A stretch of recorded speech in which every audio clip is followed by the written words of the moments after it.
Hello दोस्तों, स्वागत है आपका हमारे यूट्यूब चैनल एस्पिरेंस स्टडी पॉइंट पर। आज हम देखेंगे ग्राम समाज और विकास से संबंधित अन्य महत्वपूर्ण क्वेश्चन जो पिछली परीक्षाओं में आए हुए हैं। और इसकी हमने पहली कड़ी देख ली थी जिसमें हमने 75 क्वेश्चन लिए थे। आज हम बाकी क्वेश्चन दूसरे भाग में देखेंगे। तो शुरू करते हैं। क्वेश्चन है, उत्तर प्रदेश के किस जिले में पुरुषों से महिलाओं का अनुपात सर्वाधिक है? Option A Azamgarh, option B Deoria, option C Sultanpur या ऑप्शन डी जौनपुर। तो इसका सही आंसर है ऑप्शन डी जौनपुर। तो वर्ष 2011 की जनगणना के अनुसार उत्तर प्रदेश में 1000 पुरुषों पर स्त्रियों की संख्या यानी लिंगानुपात की बात की जाए तो वो 912 था। और इसी हिसाब से जिलेवार अगर देखा जाए तो सर्वाधिक लिंगानुपात किसका है? वो जौनपुर डिस्ट्रिक्ट है, जहाँ पर 1000 पुरुषों में 1024 महिलाएं हैं। आजमगढ़ में 1019, देवरिया में 1017 और सुल्तानपुर में 983। देखते हैं अगला प्रश्न। अगला प्रश्न है, ग्रामीण भारत के लिए गरीबी रेखा का आधार निर्धारित किया गया है तो कितना है गरीबी रेखा का आधार? ऑप्शन ए 27 रुपये प्रतिदिन की आय पर, ऑप्शन बी 37 रुपये प्रतिदिन की आय पर, ऑप्शन सी 33 रुपये प्रतिदिन की आय पर, ऑप्शन डी उपर्युक्त में से कोई नहीं। तो इसका सही आंसर है ऑप्शन ए, अर्थात 27 रुपये प्रतिदिन की आय पर। वर्ष 2011-12 में योजना आयोग द्वारा तेंदुलकर फार्मूले का प्रयोग करते हुए शहरों में 33.30 तथा ग्रामीण भारत में 27.20 प्रतिदिन से अधिक खर्च करने वाले को गरीब नहीं माना जाएगा, ये रिपोर्ट दी गई थी और इस पर काफ़ी विवाद भी हुआ था। बाद में 2014 में रंगराजन कमेटी के सुझाव पर शहरी क्षेत्र में प्रतिदिन 47 रुपये से कम खर्च करने वाले तथा ग्रामीण क्षेत्र में 32 रुपये से कम खर्च करने वाले व्यक्तियों को गरीबों की श्रेणी में रखा गया है। देखते हैं अगला प्रश्न। अगला प्रश्न है, संयुक्त राष्ट्र संघ द्वारा घोषित अंतर्राष्ट्रीय योग दिवस सारे विश्व के ग्रामीण और शहरी इलाकों में किस दिन मनाया गया? ऑप्शन ए 20 जून को, ऑप्शन बी 21 जून को, ऑप्शन सी 25 जून को या ऑप्शन डी 15 जून को। ये उस टाइम का करंट अफेयर का क्वेश्चन है और इसका आंसर है ऑप्शन बी 21 जून। 21 जून को अंतर्राष्ट्रीय योग दिवस मनाया गया था। संयुक्त राष्ट्र संघ द्वारा प्रत्येक वर्ष 21 जून को योग दिवस के रूप में मनाने की घोषणा की गई थी। देखते हैं अगला प्रश्न। अगला प्रश्न है, विश्व में केला का सर्वाधिक उत्पादक देश कौन सा है? तो option A Thailand, option B Bangladesh, option C Bharat या ऑप्शन डी श्रीलंका। तो इसका सही आंसर है ऑप्शन सी भारत। विश्व में भारत केले का सर्वाधिक उत्पादक देश है। यह प्रत्येक वर्ष लगभग 29.7 हजार टन केले का उत्पादन करता है। भारत में केले के उत्पादन में तमिलनाडु का प्रथम स्थान है। अगर भारत में बात करें तो किस राज्य का स्थान है? तमिलनाडु नंबर 1 पे है और बाकी विश्व में भारत नंबर 1 पे है। अगला प्रश्न देखते हैं, यदि पंचायत भंग होती है तो किस अवधि के अंदर चुनाव होंगे? यदि पंचायत भंग हो जाती है तो कितने अवधि के बाद चुनाव होंगे? ऑप्शन ए 3 माह, ऑप्शन बी 6 माह, ऑप्शन सी 1 माह या ऑप्शन डी 1 वर्ष। तो इसका सही आंसर है 6 माह, ऑप्शन बी। यदि पंचायत भंग होती है तो 6 माह के अंदर चुनाव होंगे। पंचायती राज 2 अक्टूबर 1959 को राजस्थान के नागौर जिले से शुरू हुआ था। 73वें संविधान संशोधन से भाग 9 11वीं अनुसूची और अनुच्छेद 243 ए से लेकर 243 ओ तक पंचायती राज का प्रावधान किया गया। और अगला प्रश्न है, स्वच्छ भारत मिशन ग्रामीण के अंतर्गत ग्रामीण क्षेत्रों में शौचालयों के निर्माण के लिए नवंबर 2014 में उत्तर प्रदेश सरकार ने कितने रुपए का प्रावधान किया? तो ऑप्शन है, option A 556, option B 685, option C 123 या ऑप्शन डी 315। इसका सही आंसर है ऑप्शन बी 685, अर्थात स्वच्छ भारत मिशन ग्रामीण के अंतर्गत ग्रामीण क्षेत्रों में शौचालयों के निर्माण के लिए नवंबर 2014 में उत्तर प्रदेश सरकार द्वारा 685 करोड़ रुपए का प्रावधान किया गया था। अगला क्वेश्चन है, भारत की जनगणना 2011 के अनुसार उत्तर प्रदेश का प्रति वर्ग किलोमीटर जनसंख्या घनत्व क्या है? जनसंख्या घनत्व पूछा गया है उत्तर प्रदेश का। Option A 829, option B 920, option C 620 या ऑप्शन डी 720। तो इसका सही आंसर है ऑप्शन ए 829। भारत की जनगणना 2011 के अनुसार उत्तर प्रदेश का जनघनत्व 829 प्रति वर्ग किलोमीटर है और भारत का जनसंख्या घनत्व अगर पूछा जाए तो 382 व्यक्ति प्रति वर्ग किलोमीटर के हिसाब से है। अगला प्रश्न है, राष्ट्रीय ग्रामीण पेयजल कार्यक्रम NRDWP के अंतर्गत 2022 तक देश में हर ग्रामीण व्यक्ति को उनके घरेलू परिसरों में या उनके घरों में क्षैतिज या ऊर्ध्वाधर दिशा में 50 मीटर की दूरी से कम पर कितने लीटर प्रति व्यक्ति प्रतिदिन पेयजल उपलब्ध होना चाहिए? तो ऑप्शन ए 80, ऑप्शन बी 100 या ऑप्शन सी 60 या ऑप्शन डी 70। इसका सही आंसर है ऑप्शन डी 70। ये लेखपाल 2015 में आया हुआ क्वेश्चन है। इसका आंसर है ऑप्शन डी, अर्थात राष्ट्रीय ग्रामीण पेयजल कार्यक्रम के अंतर्गत 2022 तक देश के हर ग्रामीण व्यक्ति को उनके घरेलू परिसरों में या उनके घरों के क्षैतिज या ऊर्ध्वाधर दिशा में 50 मीटर दूरी से कम 70 लीटर पानी प्रतिदिन प्रतिदिन पेयजल उपलब्ध होना चाहिए। अर्थात ये दूरी दी गई है कि कितने दूर तक उपलब्ध होना चाहिए, तो 50 मीटर दूरी आवास से होनी चाहिए और 70 लीटर पानी प्रतिदिन उपलब्ध होना चाहिए। और ये राष्ट्रीय ग्रामीण पेयजल कार्यक्रम के तहत 2022 तक सुनिश्चित करने के लिए ये योजना बनाई गई थी। देखते हैं अगला प्रश्न। उत्तर प्रदेश में 75 जिलों सहित कितने प्रमुख मंडल हैं? उत्तर प्रदेश में मंडलों की संख्या पूछी गई है। Option A 27, option B 32, option C 18 या ऑप्शन डी 23। तो उत्तर प्रदेश में 75 जिले हैं और 18 मंडल हैं, इसलिए ऑप्शन सी सही हो जाएगा, 18। अगला प्रश्न है, सामाजिक वानिकी कार्यक्रम का उद्देश्य निम्नलिखित में सभी क्षेत्रों में बड़े पैमाने पर वृक्षारोपण है सिवाय, मतलब किसके बिना वृक्षारोपण की बात कही गई है। सामाजिक वानिकी कार्यक्रम का उद्देश्य क्या है? ऑप्शंस देख लेते हैं। फसल के लिए अनुपयुक्त सार्वजनिक भूमि पर, नगरीय औद्योगिक संपदाओं में, सड़कों एवं रेल पटरियों के साथ साथ निम्नीकृत वन आरक्षित क्षेत्रों में। तो इसका सही आंसर है ऑप्शन बी, अर्थात नगरीय औद्योगिक संपदाओं को छोड़कर बाकी सभी क्षेत्रों में बड़े पैमाने पर वृक्षारोपण की बात कही गई थी। देख लेते हैं इसकी व्याख्या। सामाजिक वानिकी से तात्पर्य पर्यावरणीय, सामाजिक व ग्रामीण विकास के उद्देश्य से वनों का रोपण, संरक्षण, प्रबंधन तथा ऊसर भूमि पर वृक्षारोपण से है। राष्ट्रीय कृषि आयोग की पहल पर 1979-80 में उत्तर प्रदेश में इस योजना को प्रारंभ किया गया। इसके अंतर्गत गांवों में सामुदायिक जगहों जैसे पंचायत भूमि, बंजर भूमि, सड़क, रेलवे, नहरों आदि के किनारे वृक्षारोपण किया जाता है तथा शहरों में घर के आसपास, पार्कों में तथा सड़कों के किनारे वृक्षारोपण किया जाता है। नगरीय औद्योगिक संपदाओं में इसके अंतर्गत वृक्षारोपण का प्रावधान नहीं किया गया है, इसीलिए ये ऑप्शन गलत था। अगला प्रश्न है, उत्तर प्रदेश में किस वर्ष में MGNREGA मनरेगा प्रारंभ किया गया? मनरेगा के बारे में पूछा गया है, तो कब शुरू किया गया? ऑप्शन ए 2007 में, ऑप्शन बी 2008 में, या ऑप्शन सी 2005 में, या ऑप्शन डी 2006 में। तो इसका सही आंसर है 2006 में। राष्ट्रीय रोजगार गारंटी योजना का शुभारंभ प्रधानमंत्री डॉक्टर मनमोहन सिंह ने 2 फरवरी 2006 को आंध्र प्रदेश के अनंतपुर जिले के वंदापल्ली गांव से किया था।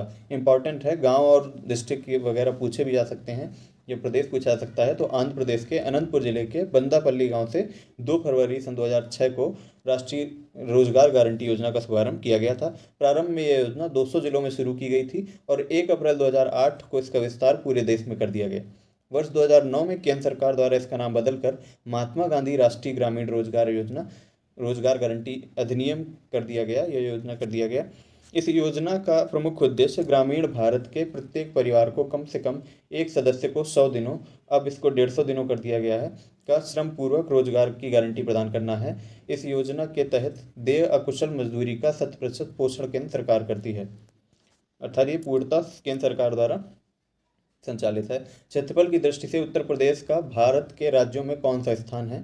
ऑप्शन ए चौथा, ऑप्शन बी पांचवा, ऑप्शन सी दूसरा, या ऑप्शन डी तीसरा। तो इसका सही आंसर है ऑप्शन ए चौथा, अर्थात उत्तर प्रदेश का देश में क्षेत्रफल के अनुसार चौथा स्थान है।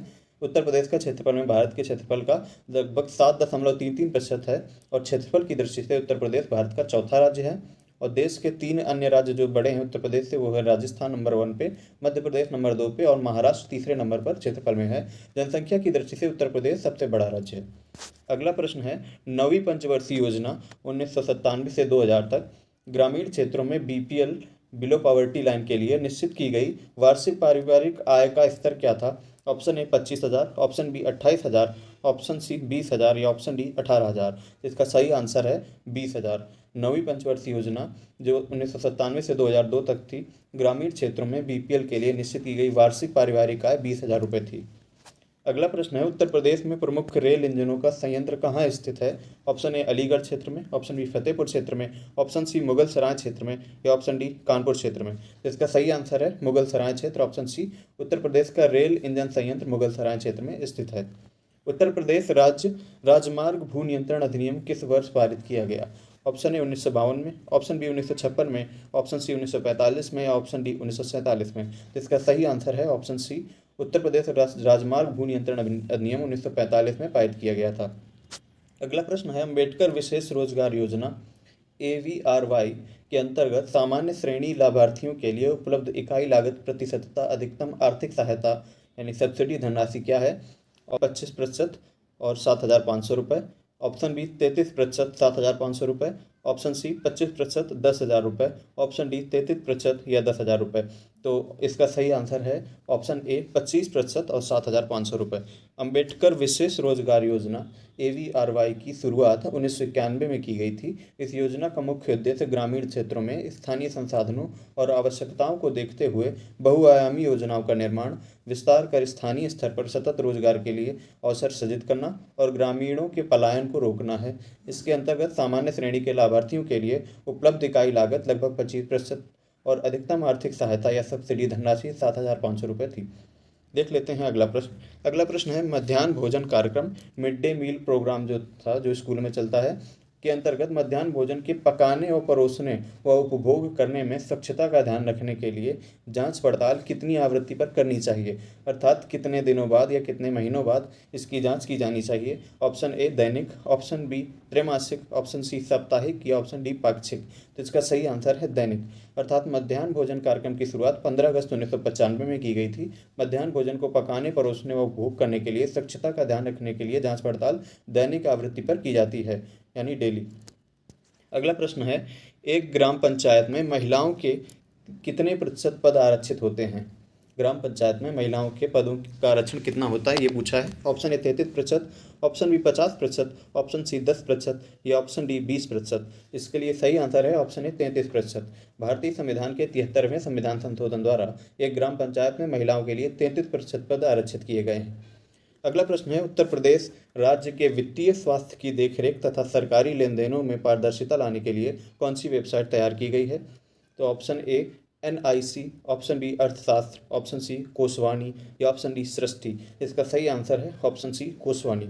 उत्तर प्रदेश राज्य के वित्तीय स्वास्थ्य की देखरेख तथा सरकारी लेन देनों में पारदर्शिता लाने के लिए कोशवाणी वेबसाइट तैयार की गई थी। मध्य भारत में 1 बीघा कितने हेक्टेयर के बराबर होता है। Option A 0.2529 hectare, option B 0.4425 hectare, option C 0.2025 hectare या ऑप्शन डी 0.3058 हेक्टेयर। तो इसका सही आंसर है ऑप्शन ए, अर्थात 0.2529 हेक्टेयर के बराबर 1 बीघा होता है। मध्य भारत में 1 बीघा बराबर होता है 3025 वर्ग गज और 1 एकड़ में 1.6 बीघा या 1.6 बीघे होते हैं और 1 हेक्टेयर में 3.95 बीघा होता है। तो इसलिए कृषि से रिलेटेड जितने भी भूमि पैमाने हैं उनको देखने की आवश्यकता है। अगला प्रश्न है कौन से शास्त्रीय नृत्य रूप का उत्तर प्रदेश में उद्भव हुआ।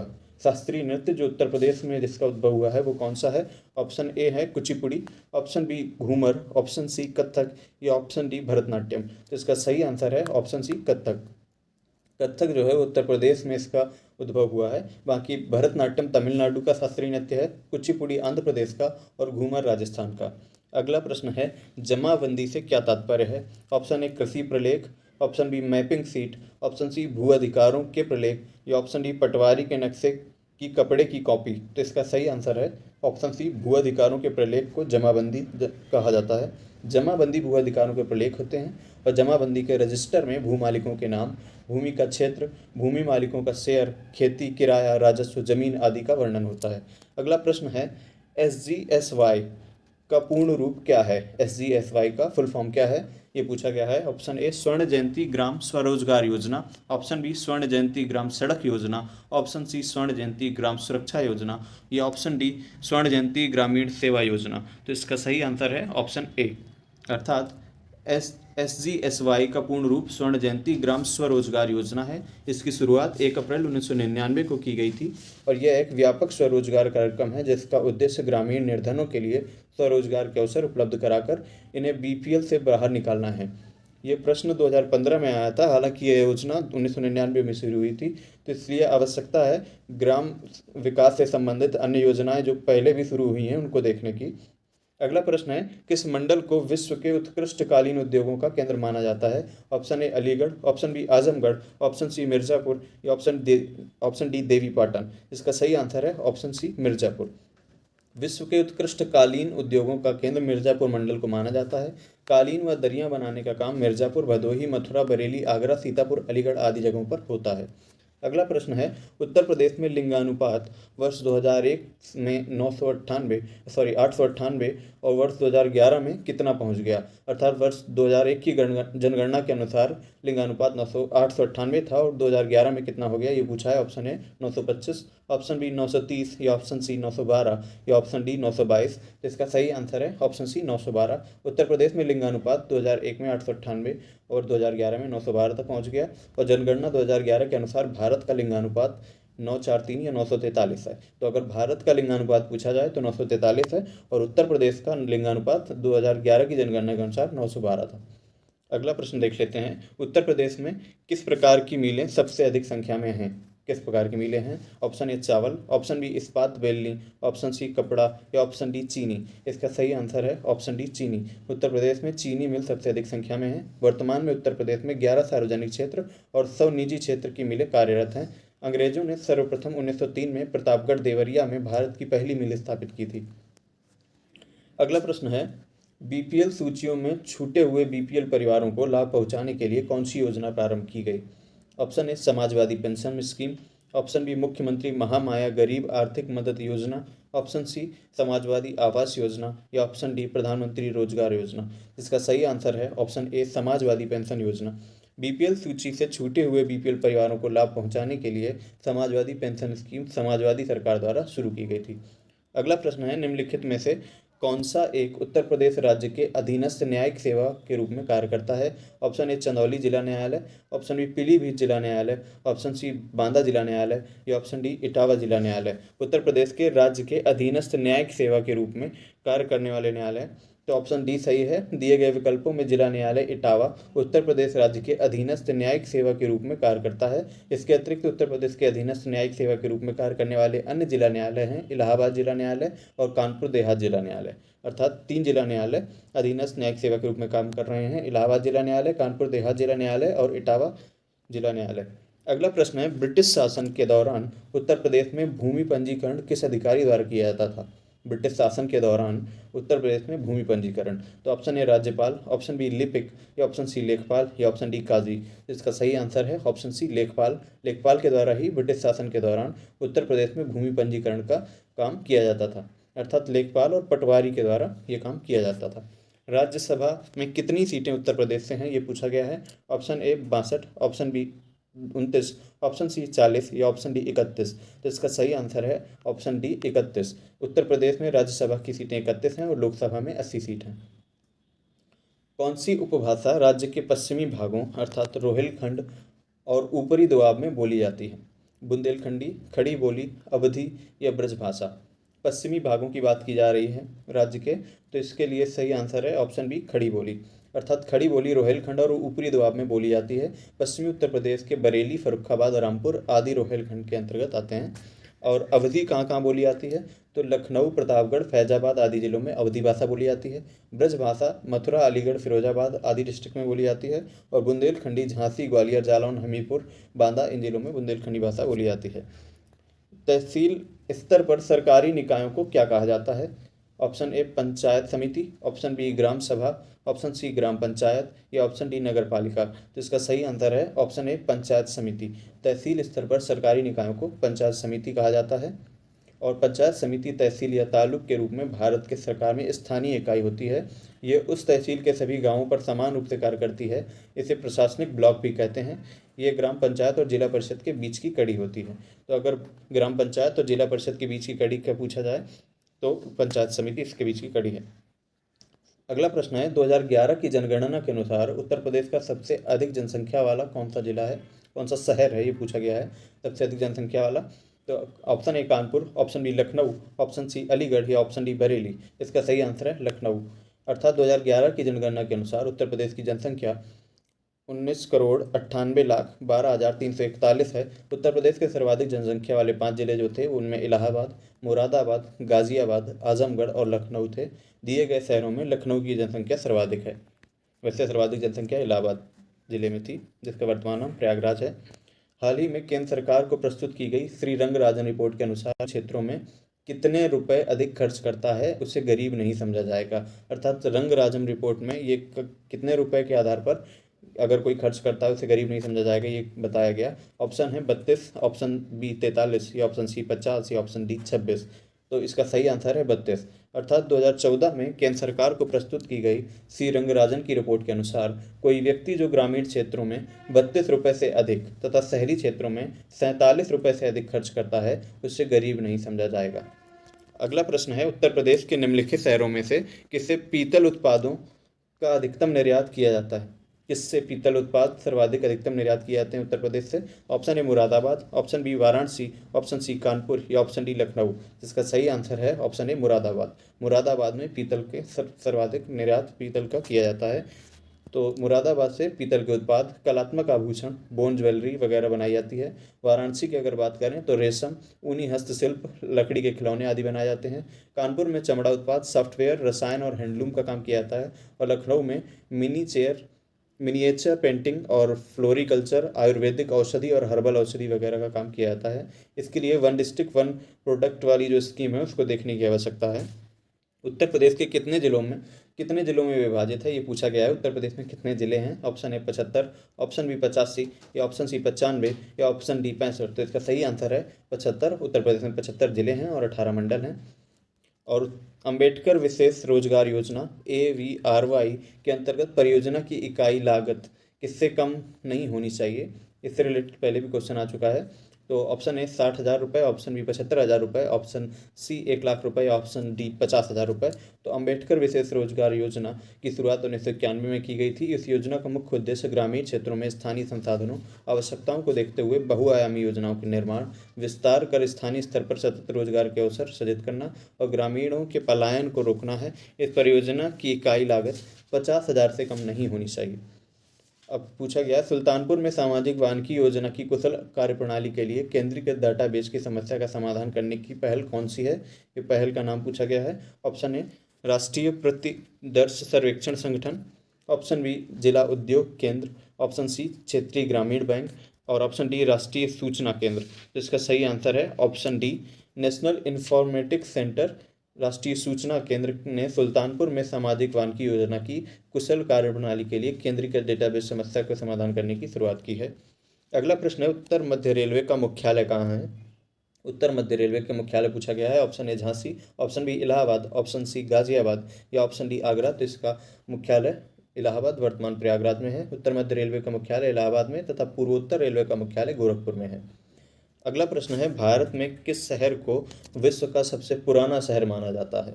ऑप्शन ए कुशीनगर को, ऑप्शन बी वाराणसी को, ऑप्शन सी आगरा को, या ऑप्शन डी सारनाथ को। तो वाराणसी को विश्व का सबसे प्राचीन शहर माना जाता है। वाराणसी विश्व का सबसे पुराना शहर है, लगभग 5,000 वर्ष पुराना है और इसको भारत की आध्यात्मिक राजधानी भी कहा जाता है। अगला प्रश्न है, चमड़े की वस्तुओं के लिए प्रसिद्ध जिले हैं। चमड़े की वस्तुओं के लिए प्रसिद्ध जिले कौन कौन से हैं? ऑप्शन ए आगरा और कानपुर, ऑप्शन बी सोनभद्र और इलाहाबाद, ऑप्शन सी जौनपुर और रामनगर, या ऑप्शन डी मुरादाबाद और लखनऊ। इसका सही आंसर है ऑप्शन ए आगरा और कानपुर। चमड़े की वस्तुओं के लिए प्रसिद्ध जिले आगरा और कानपुर हैं। प्रदेश में चमड़ा उद्योग का मुख्य केंद्र कानपुर है। अगला प्रश्न है, इंदिरा आवास योजना IAY जो एक केंद्र समर्थित योजना है का राज्य सरकार के साथ लागत सहभाजन अनुपात क्या है? Option A 80:20, option B 75:25, option C 66:34, या ऑप्शन डी 90:10। इसका सही आंसर है ऑप्शन बी 75:25 का अनुपात है। और देख लेते हैं इसके बारे में। तो इंदिरा आवास योजना एक केंद्र समर्थित योजना है। इस योजना का राज्य सरकार के साथ लागत सहभाजन 75:25 का अनुपात है। और यह योजना गरीबी रेखा के नीचे के लोगों को 20 वर्ग मीटर क्षेत्रफल का पक्का मकान बनाने हेतु अनुदान देती है। इस योजना की शुरुआत 1985-86 में की गई थी। इस योजना की शर्त यह है कि कम से कम 60% लाभार्थी SC/ST वर्ग के होने चाहिए। अगला प्रश्न है, भू कृषि का रिकॉर्ड कौन सा है? भू कृषि का रिकॉर्ड कौन सा है? ऑप्शन ए गिरदावरी, ऑप्शन बी पंचनामा, ऑप्शन सी जमाबंदी, या ऑप्शन डी खतौनी। इसका सही आंसर है ऑप्शन ए गिरदावरी। भू कृषि का रिकॉर्ड गिरदावरी कहलाता है। यह एक प्रकार का फसल सर्वे है जो साल में 2 बार होता है। खतौनी एक प्रकार का एक किसान के पास कुल कितनी भूमि है इसका इंद्रांश खतौनी में होता है। अर्थात इसके बारे में खतौनी में डिटेल दी गई होती है कि किस किसान के पास कितनी भूमि है। इसका सब रिकॉर्ड खतौनी के माध्यम से रहता है। और जमाबंदी क्या है? इसे रिकॉर्ड ऑफ राइट्स कहा जाता है। किसानों की समस्त कृषि भूमि का विवरण एक ही रजिस्टर में होता है, इसे जमाबंदी कहते हैं। अगला प्रश्न है, एक बिसुआ का एक बीघा से क्या अनुपात है? ऑप्शन ए आधा, ऑप्शन बी एक चौथाई, ऑप्शन सी एक दसवां या ऑप्शन डी एक बीसवां। तो इसका सही आंसर है ऑप्शन डी, एक बीसवां। एक बीघे में 20 बिसुआ होते हैं, अतः एक बिसुआ का एक बीघे से अनुपात होगा 1:20। अगला प्रश्न है, एक एकड़ कितने वर्ग गज के बराबर होता है? ऑप्शन ए 4,840 वर्ग गज, ऑप्शन बी 2,225 या ऑप्शन सी 4,425 या ऑप्शन डी 3,025। तो इसका सही आंसर है 4,840। ये एक एकड़ में 4,840 वर्ग गज होते हैं और एक बीघे में 3,025 वर्ग गज होते हैं और एक एकड़ में 1.6 बीघा होता है और एक हेक्टेयर में 3.95 बीघा होता है। इससे रिलेटेड क्वेश्चंस पहले भी आ चुके हैं, अर्थात भूमि मापन इम्पॉर्टेंट चैप्टर है इसमें। तो भूमि मापन से रिलेटेड जितने भी आंकड़े हैं, जितने भी पैमाने हैं, उनके बारे में हमें जानने की आवश्यकता है। अगला प्रश्न है, एनआरईजीपी का पूर्ण रूप क्या है? राष्ट्रीय ग्रामीण उद्यमिता गारंटी कार्यक्रम, राष्ट्रीय ग्रामीण शिक्षा गारंटी कार्यक्रम, राष्ट्रीय ग्रामीण रोजगार गारंटी कार्यक्रम या राष्ट्रीय क्षेत्रीय रोजगार गारंटी कार्यक्रम। इसका सही आंसर है ऑप्शन सी, अर्थात राष्ट्रीय ग्रामीण रोजगार गारंटी कार्यक्रम।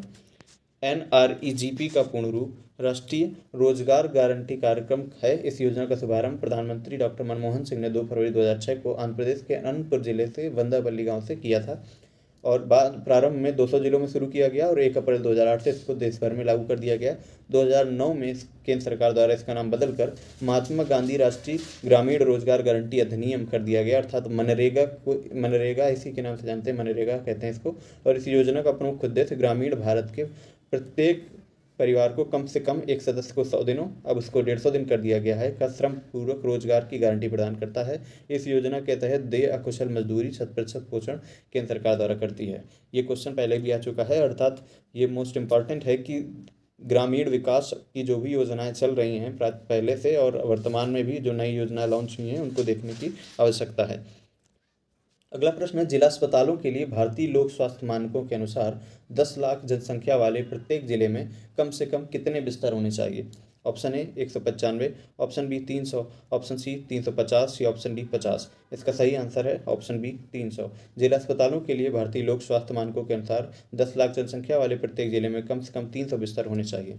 अगला प्रश्न है, घरेलू व्यक्तिगत सौर जल हीटर के लिए आर्थिक सहायता योजना के अंतर्गत उत्तर प्रदेश राज्य में क्या प्रोत्साहन दिया जाता है? ऑप्शन ए कर रियायत, ऑप्शन बी बट्टा, ऑप्शन सी कर मुक्ति या ऑप्शन डी छूट। तो इसका सही आंसर है ऑप्शन बी बट्टा। घरेलू व्यक्तिगत सौर जल हीटर के लिए आर्थिक सहायता योजना के अंतर्गत उत्तर प्रदेश राज्य में बट्टा प्रोत्साहन दिया जाता है। उत्तर प्रदेश की प्रमुख व्यावसायिक फसल क्या है?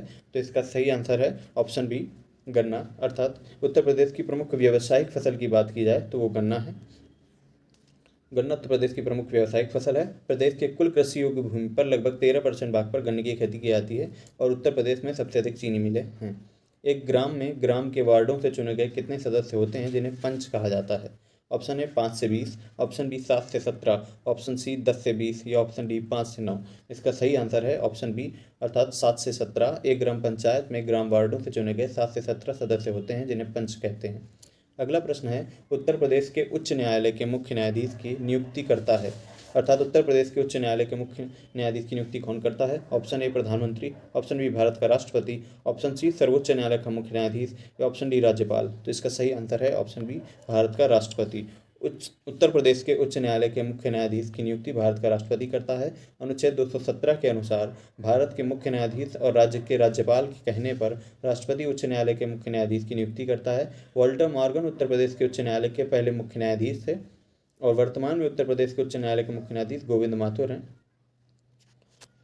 उत्तर प्रदेश में एक वर्ष में न्यूनतम कितनी ग्राम सभा की मीटिंग होती है? उत्तर प्रदेश में एक वर्ष में न्यूनतम ग्राम सभा की कितनी मीटिंग हो सकती है, ये पूछा गया है। Option A 3, option B 4, option C 6 या ऑप्शन डी 2। तो इसका सही आंसर है ऑप्शन डी 2। उत्तर प्रदेश में एक वर्ष में न्यूनतम 2 ग्राम सभा की बैठक होनी चाहिए। प्रत्येक ग्राम सभा में 2 आम बैठक होती हैं। एक बैठक रबी फसल काटने के बाद और दूसरी बैठक खरीफ फसल काटने के बाद होती है। अगला प्रश्न है, एक व्यक्ति के लिए पंचायत का सदस्य बनने की न्यूनतम आयु कितनी होनी चाहिए? ऑप्शन ए 21 वर्ष, ऑप्शन बी 25 वर्ष, ऑप्शन सी 35 वर्ष या ऑप्शन डी 18 वर्ष। इसका सही आंसर है ऑप्शन ए 21 वर्ष, अर्थात एक व्यक्ति के लिए पंचायत का सदस्य बनने की न्यूनतम आयु 21 वर्ष होनी चाहिए। मत देने का अधिकार 18 वर्ष से ही है। मध्याह्न भोजन कार्यक्रम के अंतर्गत विद्यालय स्तर पर बच्चों के न्यून भार की प्रतिशतता का आकलन किस आवृत्ति पर किया जाना चाहिए? ऑप्शन ए अर्धवार्षिक, ऑप्शन बी त्रैमासिक, ऑप्शन सी वार्षिक या ऑप्शन डी मासिक। तो इसका सही आंसर है ऑप्शन ए। मध्याह्न भोजन कार्यक्रम के अंतर्गत विद्यालय स्तर पर बच्चों के न्यून भार की प्रतिशतता का आकलन अर्धवार्षिक अर्थात 6 माह के आधार पर किया जाता है। ये योजना 15 अगस्त 1995 से शुरू की गई थी और 1997-98 में देश के समस्त ब्लॉकों में लागू कर दी गई थी। इस योजना में केंद्र और राज्यों का क्रमशः कुल अनुदान का अनुपात 75:25 होता है। अगला प्रश्न है MGNREGA अर्थात मनरेगा से फिर से क्वेश्चन आया है। मनरेगा के अंतर्गत सामग्री संगठक के मामले में केंद्र और राज्य सरकारों के लिए किए गए निधिकरण का अनुपात कितना होता है? Option A 100:0, option B 50:50, option C 25:75 या ऑप्शन डी 75:25। तो इसकी व्याख्या में पहले में पढ़ चुके हैं। इसका सही आंसर है ऑप्शन डी 75:25 का अनुपात मनरेगा का पोषण केंद्र राज्य सरकारों से मिलकर करती है। और इसमें 3 प्रकार के देय हैं: मजदूरी, अकुशल, अर्धकुशल और कुशल, सामग्री और प्रशासनिक। तो केंद्र सरकार अकुशल श्रम का 100% देती है और अर्धकुशल और कुशल श्रम का 75%, सामग्री संगठक का 75% और प्रशासनिक का 6% वहन करती है। अतः सामग्री संगठक के मामले में केंद्र और राज्य सरकारों का किए गए निधिकरण में अनुपात 75:25 का होता है। भूमि की पैमाइश या नाप का कार्य कौन सा विभाग करता है, ये पूछा गया है। तो इसका सही आंसर ऑप्शन है शिक्षा विभाग, चिकित्सा विभाग, राजस्व विभाग या भू प्रबंध विभाग। इसका सही आंसर है राजस्व विभाग, ऑप्शन सी। भूमि की पैमाइश का कार्य राजस्व विभाग लेखपाल एवं कानूनगो के माध्यम से करता है, जबकि भूमि प्रबंधन के तहत भूमि संबंधों के समायोजन, भूमि उपयोग, निरीक्षण और सार्वजनिक स्वामित्व को बनाए रखने का कार्य भूमि प्रबंधक समिति की बैठक अध्यक्ष द्वारा बुलाई जाती है।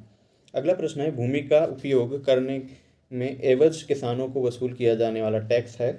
ऑप्शन ए आयकर, ऑप्शन बी विक्रय कर, ऑप्शन सी लगान या ऑप्शन डी उपकर। तो इसका सही आंसर है ऑप्शन सी लगान। भूमि का उपयोग करने के एवज में किसानों से लगान वसूल किया जाता है। विक्रय कर राज्य सरकार द्वारा लगाया जाता है और आयकर का उद्धरण केंद्र सरकार द्वारा किया जाता है। जमाबंदी की तैयारी की जाती है।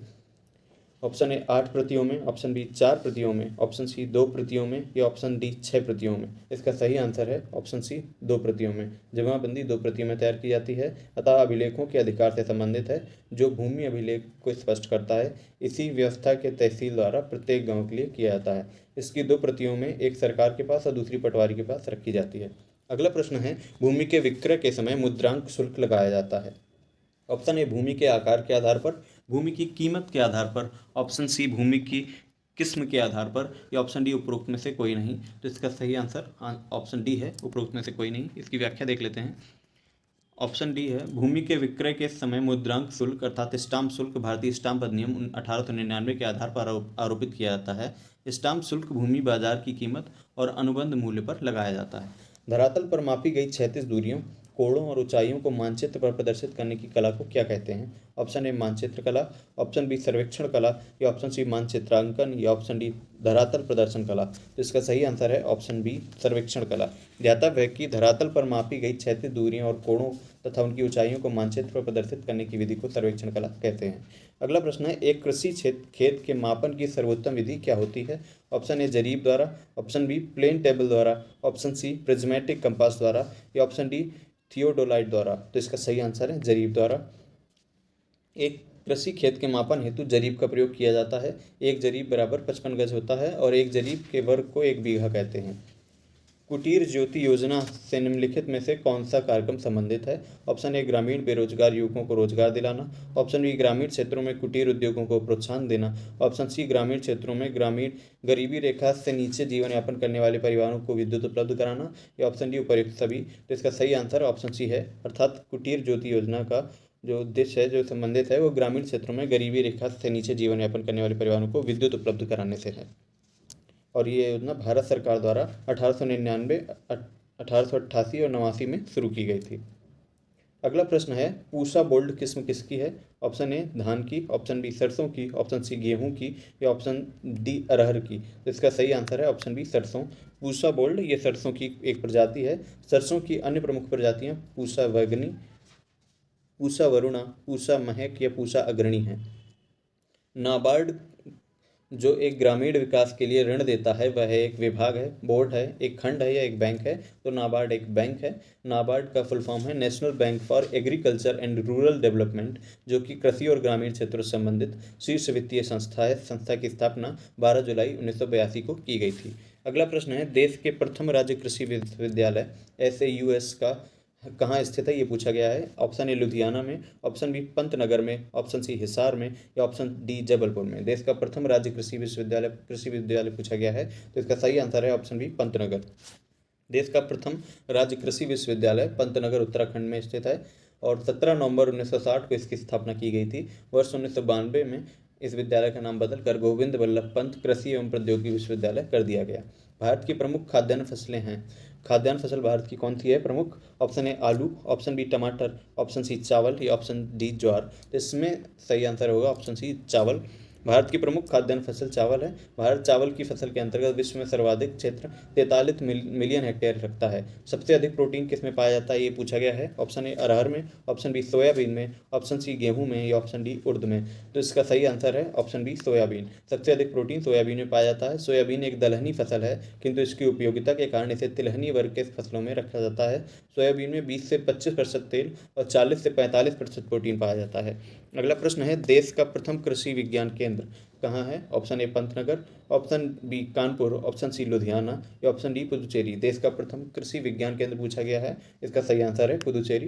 भारत के केंद्र शासित प्रदेश पुदुचेरी में 1974 में प्रथम कृषि विज्ञान केंद्र की स्थापना की गई।